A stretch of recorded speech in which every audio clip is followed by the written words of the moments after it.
Ito yung mga bagay na dapat hindi tinitipid kung magpapagawa ka ng bahay. Kasi pag tinipid mo ito, maniwala ka, magsisisi ka. Kumbaga, mas nakaka-stress, masakit sa ulo, mas magastos. Kaya yan ang pag-uusapan natin sa video na to. Titignan natin kung kakasya ba sa budget mo.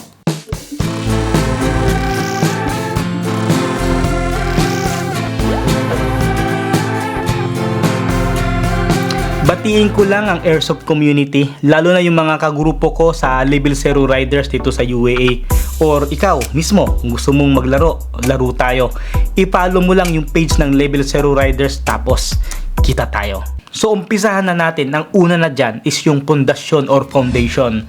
Dapat hindi ito tinitipid. Dapat kung ano yung nakagalagay sa plano na design, engineer, kung gaano kalalim yung pundasyon, yun dapat ang susundin. Gaano karami yung bakal para sa pundasyon, yun dapat ang susundin.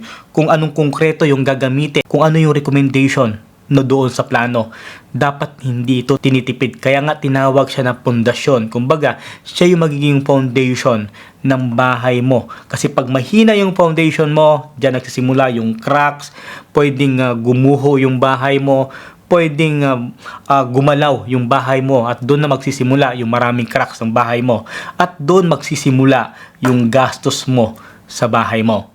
At din yung pangalawa, ito yung structural materials. Ano ba yung structural? Yung structural, ito yung bahagi ng bahay na nagpapatibay sa kanya para tumayo siya, katulad ng pundasyon, poste, beam, slab. Kumbaga yung materials na gagamitin dito, dapat hindi tinitipid. Katulad ng bakal, dapat standard yung gagamitin mong bakal dito, hindi substandard.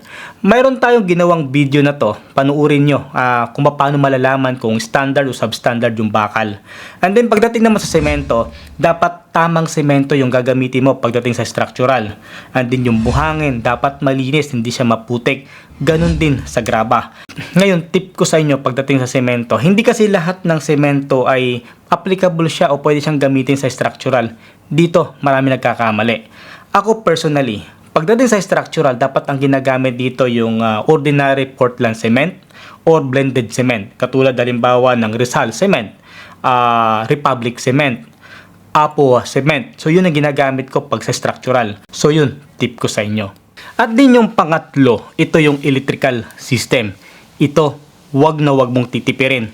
Wag kang gumamit ng mga substandard na materials para sa electrical system mo, katulad ng electrical wires, circuit breaker, mga outlets. Kasi pag nagkaroon ng problema or gumamit ka ng substandard na materials, alam nyo na kung ano pwedeng mangyari. Pwedeng magkasunog o masunog yung bahay mo. Sabi pa nga sa kasabihan na di bali na mabaha, mabagyuhan, wag lang masunugan. At din yung pang-apat, ito yung plumbing system. Ito, wag na wag mong titipirin. Wag mong tipirin yung water pipes nyo. Ito yung mga supply ng tubig, ng drainage pipes nyo, at saka yung mga fittings. Dapat magandang quality yung gagamitin nyo rito. Dahil normally sa plumbing system, yung mga tubo na to ay nakabaon sa konkreto, sa flooring, sa wall. Kaya pag nagkaroon ng problema, mas masakit sa ulo. Dahil nga nakabaon nga siya sa konkreto, kailangan mong bakbakin yung tiles, lalo na pag sa bathroom. Kailangan mong sinsilin yung wall, kailangan mong sinsilin yung konkreto. Kumbaga, mas malaki yung magagastos mo. Kaya para sa mga materyales na nakabaon sa konkreto o nasa loob ng ceiling, dapat tamang materyales yung gamitin mo para maiwasan yung paulit-ulit na trabaho at dagdag gastos. Ako, pagtubo, in-moldex mo. At yung iba, ang ginagawa nila doon sa dugtungan ay naglalagay sila ng sealant or epoxy para tumibay siya at makaiwas sa tagas. Pero bakit mo siya gagawin? Yung magdadagdag ka ng materyales, magdadagdag ka ng labor para suportahan yung tubo na wala kang tiwala. Meron namang tubo na hindi nagkakalayo yung presyo pero nagbibigay sa iyo ng magandang performance at in the long run, mas makakatipid ka. Kaya bakit ka pa lalayo? Magrekta ka. Mag-Moldex Orange ka. Dahil ang Moldex Orange ay meron siyang sapat na haba doon sa dugtungan, kaya hindi mo na kailangan ng sealant o epoxy para tumibay siya at makaiwas ng tagas.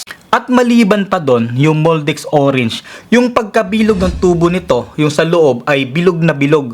Ganon din sa fittings, bilog na bilog, tapos swak na swak siya. Kaya pag sinalpak mo siya, lapat na lapat talaga siya, wala siyang space, kaya hindi magkakatagas. Hindi katulad ng iba, tapos nabili nila ay substandard, yung pagkabilog niya ay hindi bilog na bilog, minsan oblong. Kaya pag sinalpak ngayon yung fittings, magkakaroon siya ng space na yun yung magiging sanhi ng pagkatagas. Kaya nauso yung paglalagay ng epoxy or sealant doon sa mga dugtungan. At ang Moldex lang ang patented clog-free. Dahil yung single branch tin nito ay naka-slope na siya ng 87.5 degrees, kaya walang stagnant sa water waste mo. At makinis yung interior walls ng mga pipes at mga fittings nito, kaya hindi siya magbabara at hindi siya pupugaran ng bakterya. Kumbaga, one time lifetime na investment ito na magtatrabaho sa'yo 24/7. Ang video na to ay sponsored by Moldex.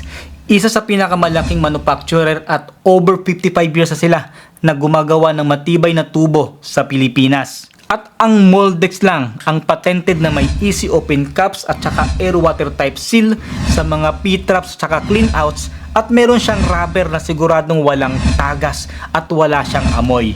For more information, para malaman mo yung tamang materyales about sa tubo, bisitahin mo yung Moldex website nila, yung FB account nila, yung IG account nila. Ilalagay ko yung mga link sa description sa baba. Bisitahin nyo mga kainenyero.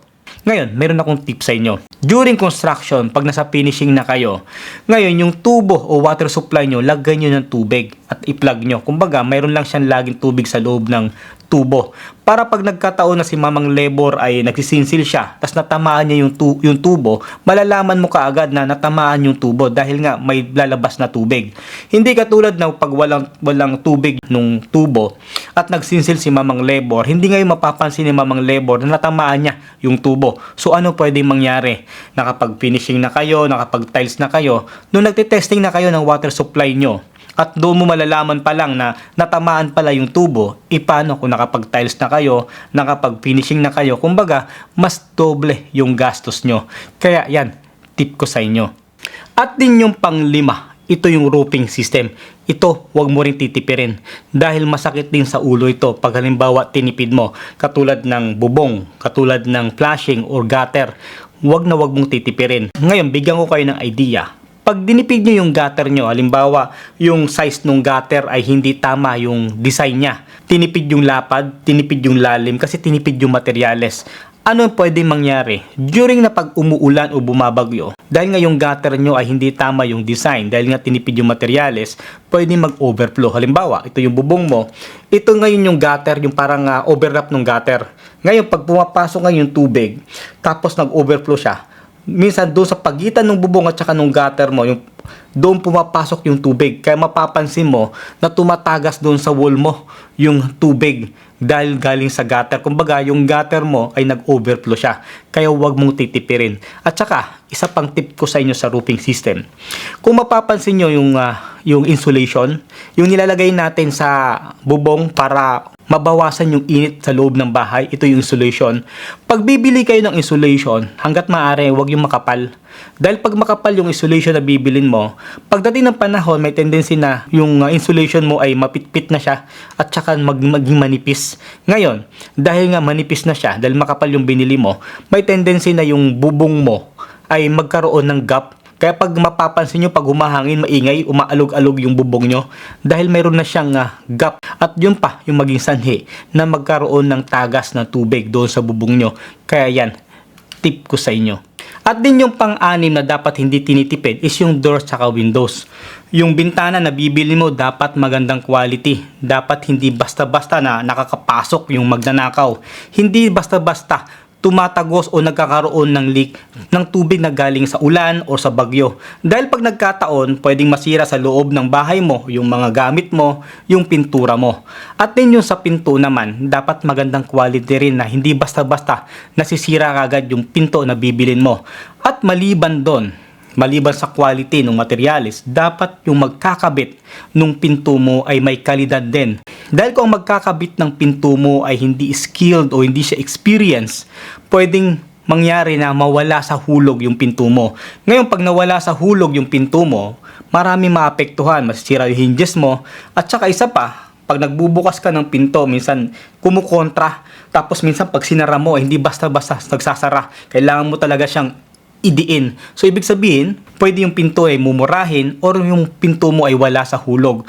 Kaya ang mangyayari dyan, dahil nga, kumbaga kumukontra yung pinto mo, lagi siyang, kumbaga, kailangan mo idiin, pwedeng gumalaw yung wall mo. Pag gumalaw yung wall mo, may posibilidad na magkaroon ng mga cracks. Ngayon, pag nagkaroon ng cracks, kailangan mo siya i-repair, kailangan mo uli i-repaint yung wall mo. Kumbaga, dagdag gastos na naman. At din yung pang-pito, ito yung waterproofing system.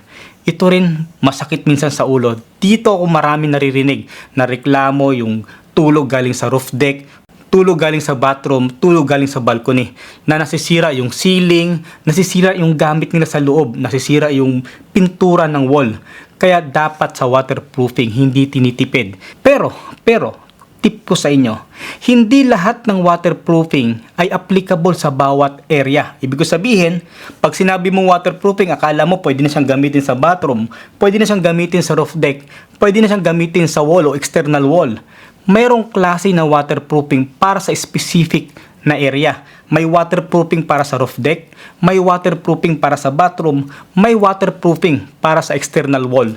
Ngayon, kung gusto nyo malaman kung anong klaseng waterproofing para dyan, meron akong ginawang video. Ito yun, panuorin nyo. Pumunta na kagad kayo sa 9 minutes. Doon nagsimula yung explanation ko kung ano yung tamang waterproofing. At din yung pang-8, ito yung last. Ito, wag na wag mong titipirin. Kasi pag tinipid mo to, lahat ng mga sinabi ko, mangyayari at ma-experience mo. Dapat hindi mo tinitipid yung pagkuha ng kontraktor, dapat yung experience, dapat tamang kontraktor yung gagawa ng bahay mo.